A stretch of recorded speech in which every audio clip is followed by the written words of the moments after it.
cities worldwide are taking back control of their water systems. Buenos Aires, Hamilton, Paris, Kuala Lumpur, Dar es Salaam.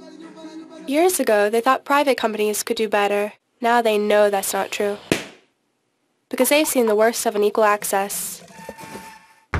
They've endured technical failures and environmental catastrophes.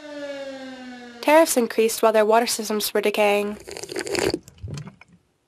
Now these cities are getting their heads out of water with remunicipalization.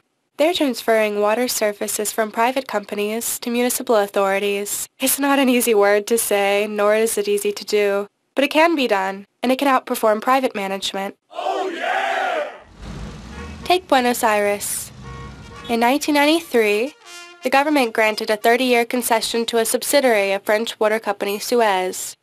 The private company's profits soared, even as it failed to comply with its contract. Over 10 years, urban residents saw their water bills increase by 88%.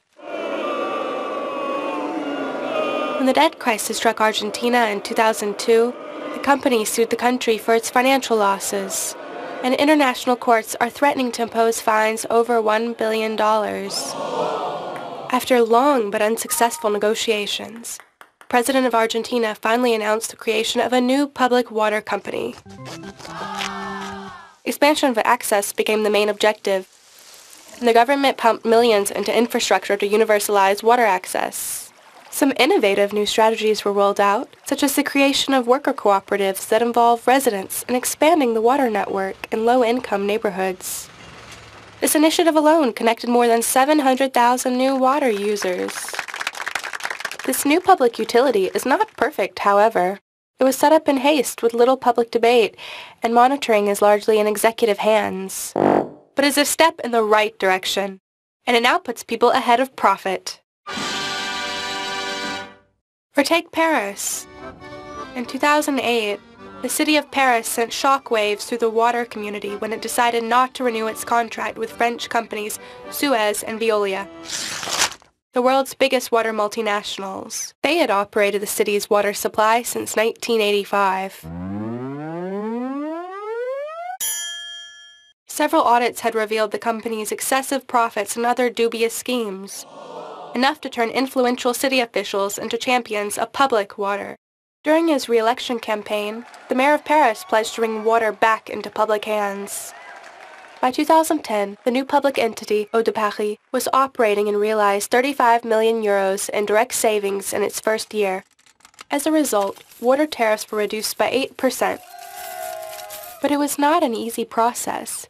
The multinationals lobbied hard and took the city to court.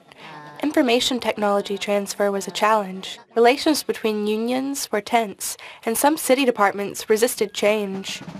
But despite these obstacles, the transition was a success. Eau de Paris has since proven to be an efficient, transparent, socially, and environmentally responsible public water provider. It has given water solidarity allocations to some 44,000 low-income households in Paris and has established solidarity public-public partnerships with various cities in the south. It has helped 118 farmers around water catchment areas eliminate the use of toxic chemicals that pollute the water supply. Paris has shown that even where corporate power is entrenched, people can reclaim and improve their water services. What lessons can we take away from these experiences? Water privatization is reversible. Transfer to a public provider can happen with little disruption, and a committed workforce can improve water services by making equity and affordability a priority, offering quality services, and protecting the environment. Remunicipalization can be done anywhere. It is challenging, and there are no simple blueprints, but by sharing experiences, cities can learn from each other. Private management of water is failing all over the world, and we must be ready for alternatives. Cities should think about ways to regain control over their water systems. Cities must ask themselves what public means after years of privatization. And you, the water user, need to have a say. Do it! Remunicipalization works.